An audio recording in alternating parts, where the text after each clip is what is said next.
मूल ज्ञान यानी आत्मज्ञान। अध्याय 2 पढ़ो ध्यान से। हे अर्जुन, इस दुनिया में 2 प्रकार के तत्व हैं। एक असत तत्व है।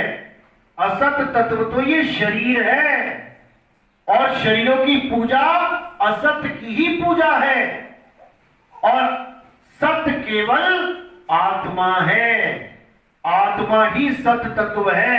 हे अर्जुन, जो अपनी आत्मा में संतुष्ट रहते हैं, जो अपनी आत्मा में रमण करते हैं, जो अपनी आत्मा में तृप्त रहते हैं, उनके लिए कोई धार्मिक कर्म कर्तव्य लागू ही नहीं होता। यानी उस वक्त भी जो पवित्र ज्ञान के नाम पे देवताओं की पूजा पाठ करवाया जाता था, हवन यज्ञ करवाए जाते थे, उन सबको त्याग के तू एक आत्मा की शरण में आ जा। ये है उस पॉइंट का, उस श्लोक का मूल ज्ञान, यथार्थ ज्ञान। ना कि और किसी धर्म में था अर्जुन। अर्जुन कोई ईसाई थोड़ी नहीं था, अर्जुन कोई मुसलमान थोड़ी नहीं था जो उसको बोला सब धर्मों को छोड़ के तू मेरी शरण में आ जा। धर्म होता है धारणा। जैसे अग्नि का धर्म क्या है? जलाना। वायु का धर्म क्या है? सुखाना। जल का धर्म क्या है? भिगोना। यानी इन 5 तत्वों के अलग अलग धर्म हैं। राजा के, प्रजा के, पति का, पत्नी का धर्म अलग है। राजा का धर्म क्या है? अपनी प्रजा की रक्षा करना, सही न्याय देना। प्रजा का धर्म क्या है? अपने राजा की बात मानना, अपने राजा को सम्मान देना। पति का धर्म क्या है? अपनी पत्नी की रक्षा करना, अपनी पत्नी को कभी अकेला नहीं छोड़ना मुसीबत में। पत्नी का धर्म क्या है? अपने पति की सेवा करना, उसको किसी बात का दुख ना हो तुमसे, उसके घर बार को संभालना। ये पत्नी का धर्म है। धर्म कोई हिंदू मुस्लिम सिख ईसाई नहीं है। हर इंसान का अपना अलग धर्म है। जनता का धर्म क्या है? न्याय को स्थापित करना, रूल रेगुलेशन मानना। जनता जब बिगड़ जाती है तो देखो क्या हाल हो जाता है, सब अपना धर्म खो देते हैं। लेकिन हमें धर्म के नाम पे अलग अलग चीजें समझा दी गई कि यही धर्म है।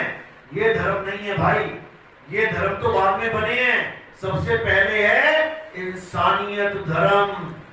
इंसान का धर्म है इंसानियत। अगर आप इंसानियत नहीं कर रहे हो, कोई मुसलमान है आते जाते लोगों को चाकू मार रहा है, कोई हिंदू है आते जाते लोगों को जूता मार रहा है और कह रहा है मैं बहुत बड़ा ब्राह्मण हूँ, मैं बहुत बड़ा ज्ञानी हूँ, मैं बहुत बड़ा धार्मिक हूँ, मैं तो पूजा पाठ करता हूँ, मैं तो 5 टाइम नमाजें पढ़ता हूँ, तो उसको कोई धार्मिक नहीं कहेगा।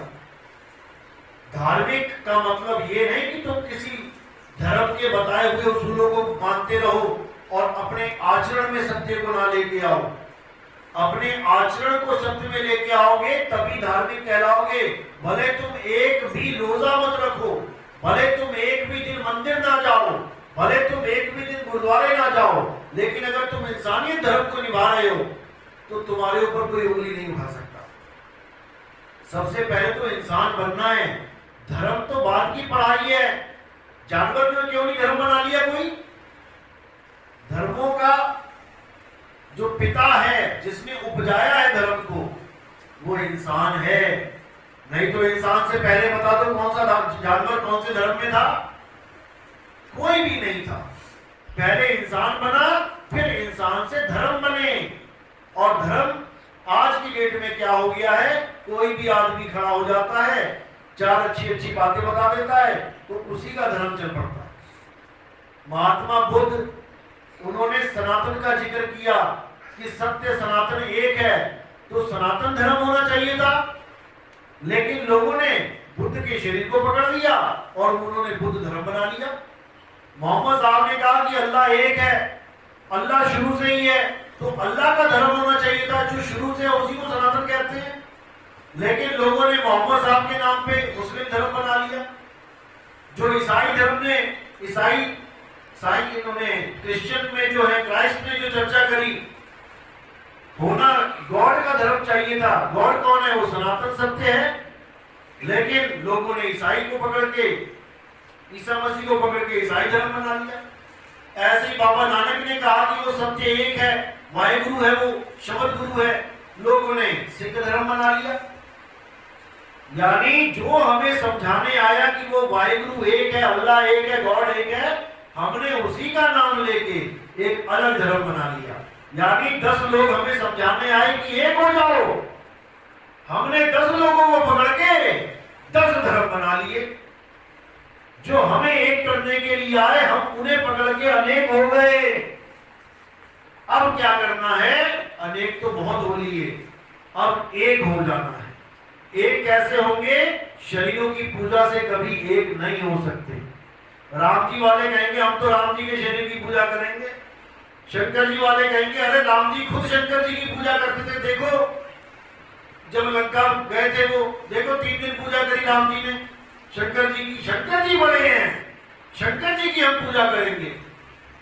शरीर में तो हिंदू धर्म ही बड़ा पड़ा है। शनिदेव वाले कह रहे हैं कि शनि सबसे बड़ा है, शनि अगर किसी को देख ले तो उसका सत्यानाश हो जाता है। शनि के दर्शन बड़े बड़े भगवान भी उसकी पीठ के दर्शन करते हैं, वो उससे आंखें नहीं मिला सकते। शनिदेव कभी भी किसी से मिलते थे तो पीठ करके मिलते थे कि मेरी दृष्टि ना पड़ जाए उस पे। दशरथ पे दृष्टि पड़ी थी शनिदेव की, हालत खराब हो गई थी, तो वो कहते शनिदेव सबसे बड़ा है। तो ऐसे ही अगर हम शरीरों के पीछे पड़े रहेंगे तो हम अलग अलग हो जाएंगे। अब होना क्या है? एक होना है, तो अब आत्मा को जानना है। हे अर्जुन, जो आत्मा को जान लेते हैं, जो आत्म ज्ञानी हो जाते हैं, वो यथार्थ में मुझे जान लेते हैं कि मैं हूं क्या, मैं शरीर नहीं हूं। और जो मुझे शरीर मानते हैं वो मुझे जानकर भी नहीं जान पाते। इतना तो जान लिया कि ये कृष्ण जी हैं शरीर को, लेकिन शरीर कृष्ण नहीं है, वो नहीं जान पाए। उन्होंने शरीर को कृष्ण मान लिया तो कृष्ण जी की तो पैर में तीर लगा था और उन्होंने वहीं प्राण त्याग दिए। तो इसका मतलब तो भगवान के तीर लगता है, भगवान ही मर जाता है। राम जी जन्मे गए, जल समाधि ली, फिर तो भगवान डूब के मर जाता है। अरे भाई, ना राम जी डूबे और ना कृष्ण जी के तीर लगा, राम जी का शरीर डूबा, कृष्ण जी का शरीर खत्म हुआ। कृष्ण जी और राम जी खत्म नहीं हुए, वो तो सत्य सनातन आत्मा है। ऐसे ही हम लोग भी सत्य सनातन हैं, लेकिन खुद को भूले बैठे हैं। अपने आप को ये चमड़ा मान बैठे हैं, हड्डी मान बैठे हैं, आंख कान मान बैठे हैं, जबकि ये 10 इंद्रियां हैं, 5 ज्ञान इंद्रियां, 5 कर्म इंद्रियां। लेकिन भगवान इन इंद्रियों से परे है, वो इंद्रियतीत है, वो भावातीत है। कोई कहे कि मेरा भाव जुड़ा है पत्थर से भगवान, अरे वो भावातीत है, तुम्हारे भाव का उसको कोई मतलब नहीं है। वो चाहता है कि तुम्हारा भाव सत्य से जुड़े। जिसका भाव सत्य से जुड़ जाता है वो सत्य भाव हो जाता है, और वही मोक्ष का कारण है। क्या बोला साहिब ने भी? ध्यान मूल गुरु रूप है, पूजा मूल गुरु भाव, मंत्र मूल गुरु वचन है, मोक्ष मूल सत्य भाव।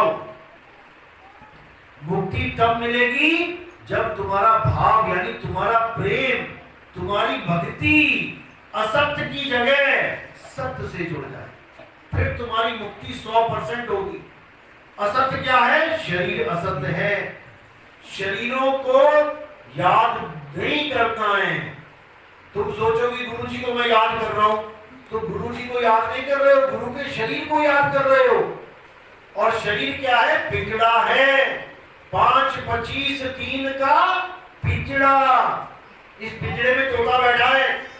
अब तोते को पिंजड़ा याद करवा दिया जाए तो अंतमता सो गता। पिंजड़े को याद करोगे पिंजड़ा मिल जाएगा, आत्मा को याद करोगे परमात्मा मिल जाएगा। गुरु ऐसा चाहिए जो अपने शरीर का ध्यान ना करवाए, बल्कि जिन बाकी शरीरों में भी तुम उलझे पड़े हो, मेरी माँ, मेरा भाई, मेरे बच्चे, ये तुम जो बच्चे बच्चे कर रहे हो, तुम्हारे बच्चे ये नहीं है, ये 5 तत्व का पुतला है। तुम्हें पुतले के साथ प्रेम करवाया जा रहा है, ये माया का जाल है। तुम्हें पुतले के साथ प्रेम करवाया जा रहा है, अंत समय में तुम्हें पुतला याद आ जाएगा, मेरा बच्चा कहां है, मेरा बच्चा। और तुमने जैसी पुतले को याद किया, यानी 5 तत्वों को याद किया, तुम 5 तत्वों में समा जाओ, दोबारा से तुम्हें गर्भजून मिल जाएगी। इसलिए बोला गया है अंत समय में आत्मा को याद करो, क्योंकि परमात्मा आत्मा में विराजमान है, वो तुम्हें 100% मिल जाएगा। लेकिन तुम मिट्टी को याद कर रहे हो। कहते हैं अंत काले जो लड़का सिमरे, ऐसी चिंता में देह मरे, सुकर जून वो बल बल उतरे, सुअर का जन्म मिलेगा। जो अंत समय में भगवान की जगह बच्चों को याद करते हैं, उनको सुअर का जन्म मिलेगा।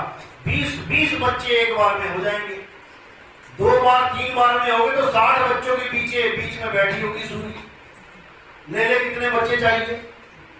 बच्चों को नहीं ध्यान है, कोई तुम्हारा बच्चा नहीं है, ये सब अपने अपने कर्म भुगतने के लिए आए हैं। गरीब माँ है बहुत, बेचारी खाने को रोटी नहीं है। अब एक आदमी और है जिसने ऐसे कर्म किए जो गरीबी में भूखा मरना है, चल बेटा तुझे उसका बच्चा बना देता हूँ। गरीब माँ गरीब बच्चा, दोनों गरीबी भुगत रहे हैं, दोनों कर्म भुगत रहे हैं। एक अमीर आदमी अपने कर्मों से अमीर बना, एक और आदमी है जो बड़ी तपस्या कर रहा है, उसको धनवान बनाना पड़ेगा, तो क्या करना है, इसका बच्चा बना देते हैं। बिना एक अंगूठा हिलाए, बिना पैर चले, बिना कुछ किए बन गया करोड़पति, क्योंकि बाप करोड़पति मिल गया। तो ऐसे कर्मों के अनुसार अमीरी और गरीबी मिलती है, कर्मों के अनुसार ये अंग मिलते हैं। किसी ने किसी की आंख फोड़ी थी, अब इसकी फोड़वानी है, इसको काना बना के पैदा कर दिया, ले बेटा फूट गई आंख, एक आंख खराब है उसकी। किसी ने किसी को मारा था, हाथ काटा था, उसका हाथ या पैर पोलियो करवा दिया, ले बेटा झेलता रहे सारी उम्र। तो ऐसे ये कर्मों के फल मिलते हैं। तो इसी प्रकार हमारा मोह किससे करवाया जा रहा है? चमड़ी से, हड्डी से, खून से। इस चमड़ी हड्डी खून को हमने मां बना लिया, इस चमड़ी हड्डी खून को हमने बच्चे बना लिया। ये तुम्हारी मां नहीं है, ये तुम्हारे बच्चे नहीं है। मां और बच्चा कौन है? जो आत्मा है, वो है असल में मां, और वो तुम्हारी मां नहीं है, वो परमात्मा का जीव है। केवल रोल मिल गया उसको मां का, तो तुम्हारी मां बन के आ गई। इस दुनिया का खेल खेलना है, इसलिए परिवार बन के आ रहे हैं। लेकिन असली परिवार क्या है? वसुदैव कुटुंबकम, पूरा संसार मेरा परिवार है, क्योंकि सारे मेरे परमात्मा, मेरे अल्लाह, मेरे वाहिगुरु के ही तो बच्चे हैं, सब उसी के बच्चे हैं। अलग से कोई किसी का माँ बाप नहीं है, याद रखना। शरीरों के माँ बाप शरीर हैं, शरीरों के बच्चे शरीर हैं, लेकिन तुम शरीर नहीं हो। ना तुम्हारी आज तक कभी शादी हुई, ना तुमने आज तक कुछ खाया पिया, ना तुमने किसी को मारा, ना तुम किसी के द्वारा मारे गए। ये शादी शरीरों की हुई है, ये खाना पीना शरीरों ने किया है, ये मारना मरना शरीरों ने किया है। राम ने कभी रावण को नहीं मारा, कृष्ण ने कभी कंस को नहीं मारा। राम के शरीर ने रावण के शरीर को मारा, कृष्ण के शरीर ने कंस के शरीर को मारा। ना तो कभी रावण मरा, ना कभी कृष्ण जी मरेंगे। हे अर्जुन, तू और मैं ये शरीर नहीं है,